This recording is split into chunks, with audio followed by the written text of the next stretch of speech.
ही धमाकेदार कॉल थी पूरे ग्लोबल मार्केट पे, और आपके कॉल के विरुद्ध भी एक दो दिन तक पोजीशन रही बाजार की, लेकिन आप अडिग रहे।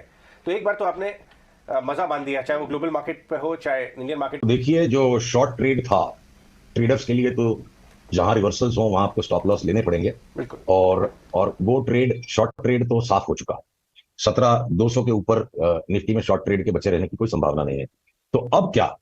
तो देखिए, दो तीन तरह की शैली में लोग काम कर सकते हैं। तो जो लोग हर किसी चीज के पीछे भागते हैं, हर किसी चीज को पकड़ने के चक्कर में रहते हैं, उनकी हथेलियां खाली ही रह जाती है, उन्हें कुछ नहीं हाथ लगेगा। तो आपको एक लार्जर ट्रेंड, लार्जर पिक्चर को साथ लेके, जब जब अभी भी माहौल पूरा मंदी का बना हुआ है, आज मैं आपको यूएस इंटरेस्ट रेट्स के भीतर जो विचित्रता है उसकी दो तीन चार्ट्स संक्षेप में दिखाऊंगा हैं। जीवन हो या शेयर बाजार, शेयर बाजार जीवन का ही हिस्सा है, तो जीवन से अछूता और जीवन के कॉमन सेंस से ऊपर यहाँ कोई सेंस मिलेगा, मुझे ऐसा नहीं लगता है। तो एक रैली बनी है मुझे लगता है इस वक्त बाजार में। इस रैली के ऊपर खुशियों की बारात लेके हम निकल पड़े कि बस बाजार में तेजी शुरू हो गई, वो अपरिपक्वता लग रही है। और हो सकता है कि इस रैली का टॉप आपसे बात करते करते पिछले आधे घंटे में बन गया हो, या हो सकता है 25-50-100 पॉइंट और वापस कल आज के भी उछले स्तर से थोड़ा ऊपर दिखा दे, उस संभावना को। और बैंक निफ्टी में मुझे नीचे की चाल अगर बन पड़ती है, तो निफ्टी में 1000 पॉइंट की डैमेज पर नॉर्मली मान लीजिए बैंक निफ्टी 2500 पॉइंट तक, अढ़ाई गुना करीब करीब चलता है। मुझे लगता है इसमें डैमेज और ज्यादा हो सकता है, वो हाथ में रख के चलना है।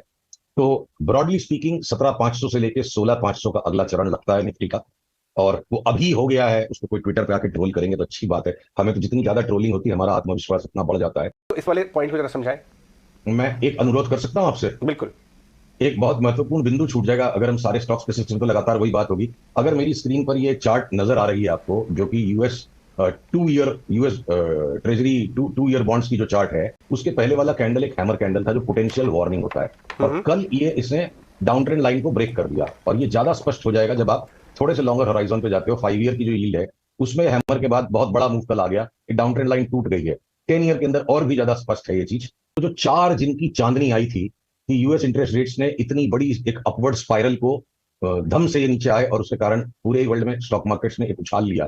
तो यहां पर ये ग्लोबल मैक्रो का जो बड़ा ही संदेहास्पद पिक्चर था, जिससे सिर्फ एक रिलीफ मिली थी, ये वापस वो संदेह का और विस्मय का वातावरण बन गया है। तो जैसे आईटी के कुछ स्टॉक्स, विप्रो और टीसीएस में काउंटर ट्रेंड मूवमेंट क्रिएट हो सकती है। रिलायंस जब तक आज के लो के नीचे नहीं जाता है, रिलायंस भी और 100-150 रुपया बढ़ जाए और फिर भी